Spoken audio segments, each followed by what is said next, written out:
Hello, everyone. Welcome back to week 6. This week, I'm going to share some knowledge about descriptive statistic and inferential statistic that you can use to rate academic papers. So the learning objective for this particular video includes statistic, description about descriptive versus inferential statistic. And then we will talk a bit about levels of measurement, such as what is variable. Okay, first, statistic. I'm going to say the primary reason is that people make decisions that have the potential to improve people's lives, and these decisions should be informed by data and proper methodology. This is the purpose we study statistical methods. So for example, a psychologist may conduct a study to determine if a new treatment reduces the symptoms of depression. Based on this study, the researcher will need to decide if the treatment is effective or not. If the wrong decision is made, we will miss an opportunity to help people with depression. Even more troubling, a wrong decision might harm people. While statistical methods will not eliminate wrong decisions, understanding statistical methods will allow you to reduce the number of wrong decisions that we make. And I also want to talk about, is statistical equal to scientific fact? The answer is no. Statistics can be misleading and is not equal to scientific fact. I like to elaborate the Florida data during 1970s from RAD. It examines the relationship between race and the imposition of the death penalty for convicted first-degree murders. So the question is, who is more likely to get the death penalty? The answer is there's no racial disparity between Black and white defendants. The following table presents some data about the death penalty and race. Because 11% of white defendants received the death penalty and only 7.9% of Blacks received death penalty. At this aggregate level, there appears to be no bias against African American defendants. But when the data are disaggregated, the situation appears to change. So when we divide the cases by the race of the victim and defendants, so when the victim is white, Black defendants are more likely to be sentenced to death. When the victim is Black defendants are more likely to be sentenced to death. The results tell us that murdering a white is more likely to result in death penalty, and there are more white defendants than Black defendants in this sample. Same set of data set shows us opposite trends, depending how the data is grouped. When the data hides a conditional variable, also known as lurking variable, so when we control for the victim's race, reveals more insights into the data and changes the direction of the relationship between race and death penalty. So this phenomena is called Simpson's paradox.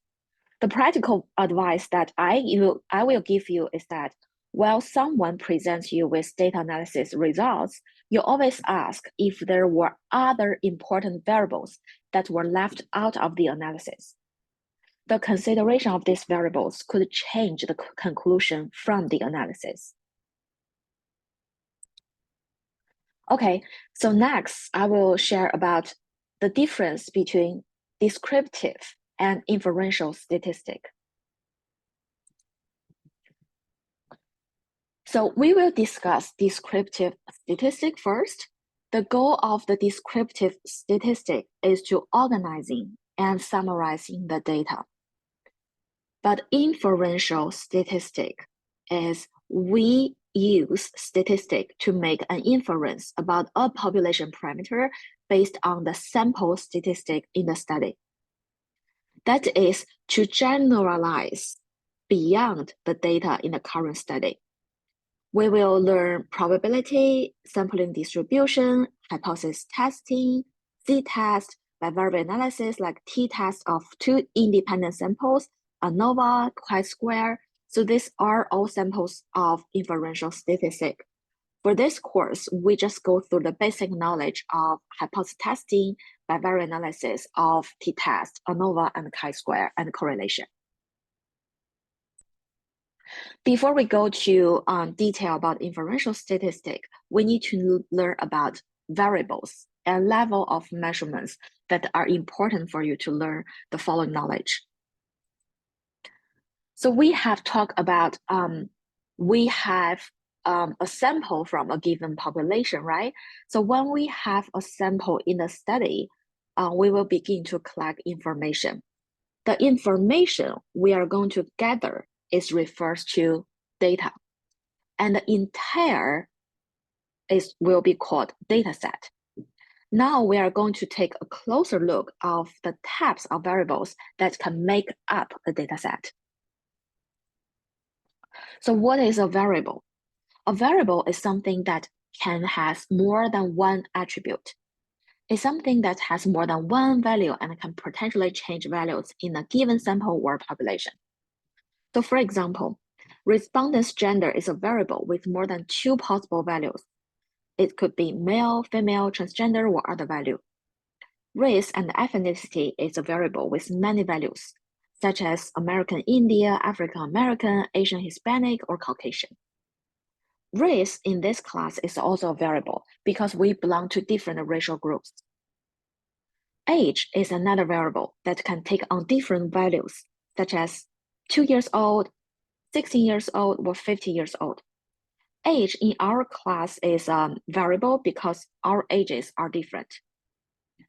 Assuming that the highest education level for your guys is college degree, in other words, every student in this class has obtained a college degree or no more, then the highest education would be college degree. Then in this case, it is not a variable, it is a constant. In this particular class, it's a constant for educational level. In this case, the education level does not vary in the dataset. It is called a constant. So whether something is a variable or is a constant depends on the specified sample or the observation unit. So we can classify variable into two categories, quantitative or continuous variable. Quantitative variable tell us the actual number and refer to things that can be quantified. For example, what are the weights of kittens in the animal shelter? To compare, qualitative or categorical variable refers to the qualities or categories. They refer to the kinds or types of values. For example, sex and color of the kittens are categorical variables because they cannot tell you the quantities. Instead, they tell you the type of the color of the kittens. So let's see an example of the data set from a survey of 20 college students. You are interested in the relationship between levels of students drinking and drug use, for example, the number of drinks on average per month, and the students' demographic characteristics such as gender, age, and college year. This table displays the data set by definition, a collection of many variables. The first thing you notice about this variable is that some are represented by categories like gender, college year, religion, which are qualitative or categorical variables. Some are represented by actual numbers that can be quantified, can be compared in numerically meaningful way, such as age, GPA, number of drinks, number of times using drugs. They are quantitative or continuous variables. Let's look at the column gender here. You may see numbers under category variable gender, like 1 or 2. What does 1 really represent here for the variable gender? It represents the code for female students, and it's not numerically meaningful. It's a random code number given to all female students who fill out the survey. There's nothing inherently meaningful about the number 1 and 3 for the gender variable. So we can classify variables in many different ways. We have characterized data as either qualitative or quantitative. Another way to classify data is according to one of the 4 levels of measurement. So we are going to discuss them in detail. First, the nominal level of measurement. The responses to a nominal variable can be divided into 2 or more categories. It is a qualitative, which means numbers are used here only to characterize or identify objects. For example, gender, religion, or political views are examples of nominal variables.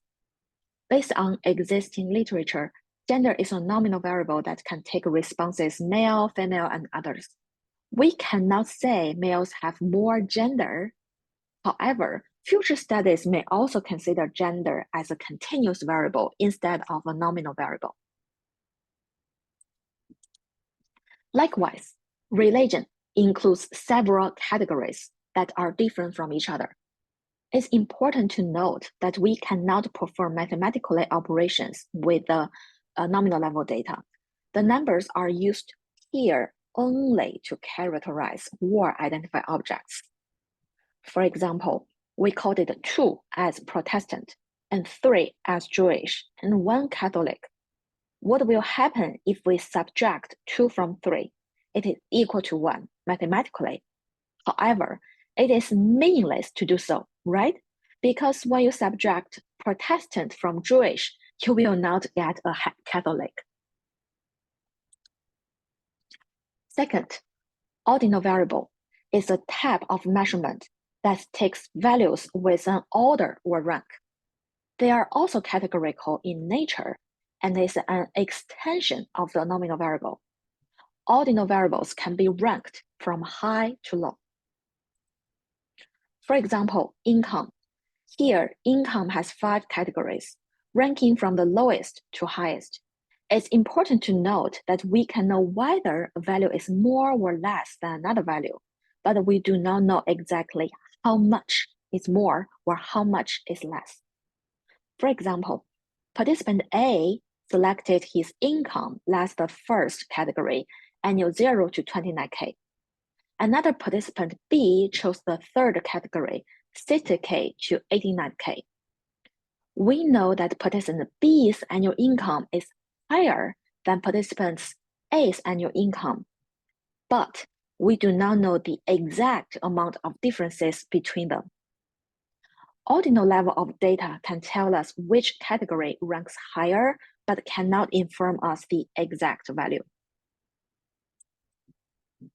Another example is year in high school. Apparently, senior ranks higher than freshman, sophomore, and junior. When you deal with data, it is not uncommon to see Likert type responses, a psychometric scale used to by researchers to prepare questionnaire and to get people's opinions, such as question as, how do you feel today? 1, very unhappy, 2, unhappy, 3, okay, 4, happy, 5, very happy.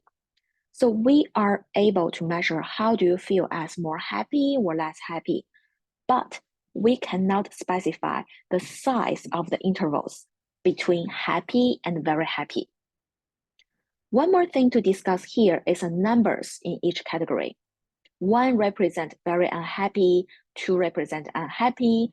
These numbers were assigned to each rank for respondents to better understand these categories. In some cases, we do not assign numerical values to these ranks.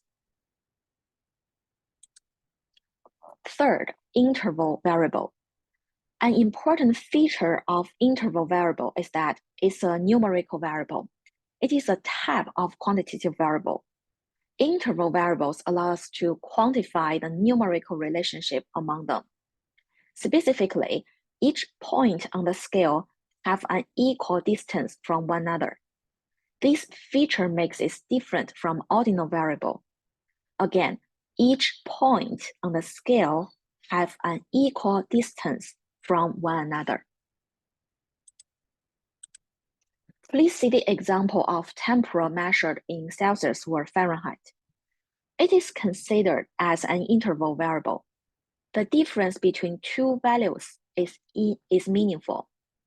For example, the difference between 40 degrees and 41 degrees is the same as the difference between 89 and 90 degrees. Interval variables hold no true zero. The 0 point is arbitrary and created for accounting purposes. It means the value of 0 does not mean the absence of a phenomena. For example, 0 degree does not mean there's no temperature. It means it's very, very cold. For interval variables, you can add and subtract these values. However, you cannot perform multiplication and division because there's no absolute 0. For example, a temperature of 60 degrees is not twice as hot as 30 degrees. When you analyze and compare across different scales, you should handle with care. Even though the intervals within a scale are equal, different scales do not start from the same 0 point, and the size of the intervals on different scales may be different. Ratio variable is a quantitative variable. Ratio variables have a true 0 value. This feature enables us to perform multiplication and division. We can say something is twice as big or as long as another. However, it doesn't have a negative number like an interval variable. If I ask you, instead of choosing an income category, tell me exactly how much did you earn last year? Here, income will be considered as a ratio variable. Another example is age measured in years. You should be careful about how the questions are asked or how the participants respond to these questions. Another survey question is, how many hours did they work last month? If the response is 0, we can interpret it as the absence of work. It shows 0 here has a meaning. So what are the differences between these variables? First, nominal variables do not have an order, where the ordinal variables has an intrinsic order.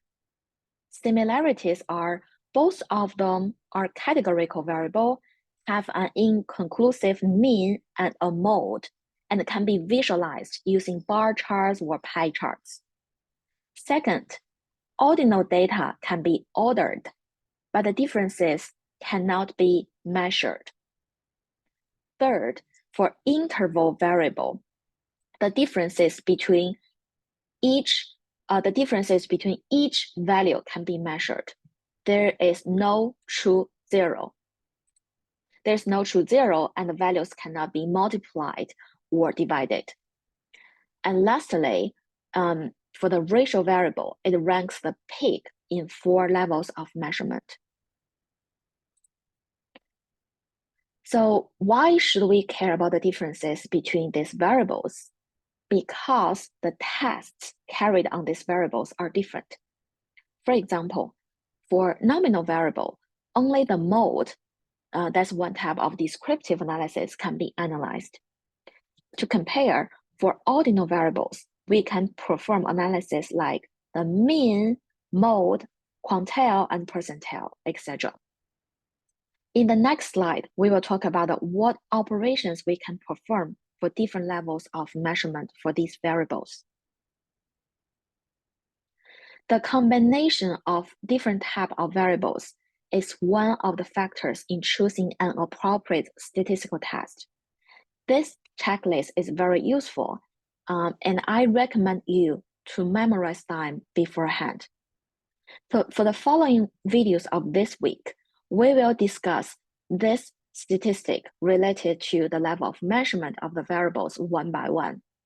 We will start from chi-square and we will stop for the linear regression.